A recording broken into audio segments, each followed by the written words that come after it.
In Lesson 5.5, we're going to be learning how to solve a proportion. We learned what they were in the last lesson.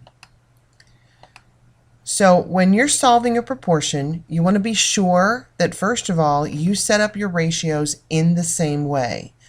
For example, if you're talking about groups of flowers, and so here's our example. If we put roses first and all the flowers second, then we would want to do the same for the next proportion. Do all the flowers second and the type of flower first. Okay, we can solve a proportion either by using unit rates, by using multipliers, so to create a equivalent fraction, or using cross products to write and solve an equation.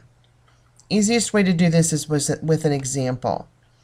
So here we have Sally. She can solve 12 problems in 2 minutes. So how many can she solve in 5? Okay, so if we did problems to minutes, then we would do 12.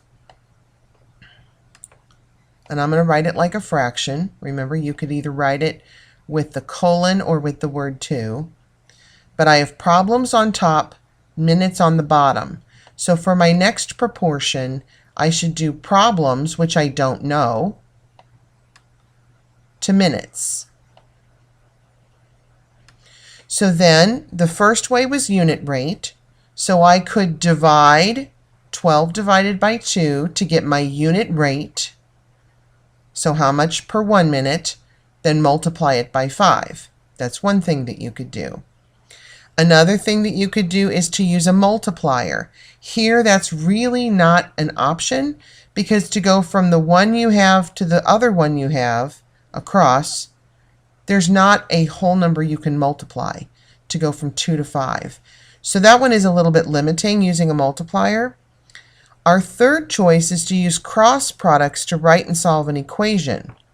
So it's going to be 12 times 5 should equal 2 times x. So you can actually write that as an equation.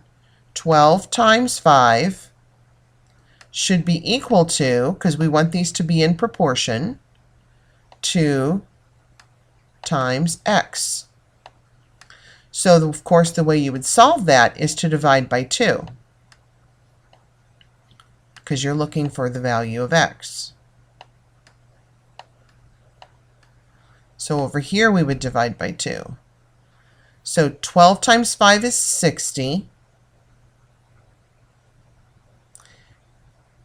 And then 60 divided by 2 would be 30. And this, of course, would be how many problems? So 30 problems. If you look back to the original problem that we wrote right here, when you're able to use a calculator, one way you could think of this as a shortcut without having to write it as an actual equation, although I do want you to understand this part, would be that the two numbers that are diagonal from each other, you're going to multiply and you're going to divide by the third number. And whatever you get on your calculator would be the right answer.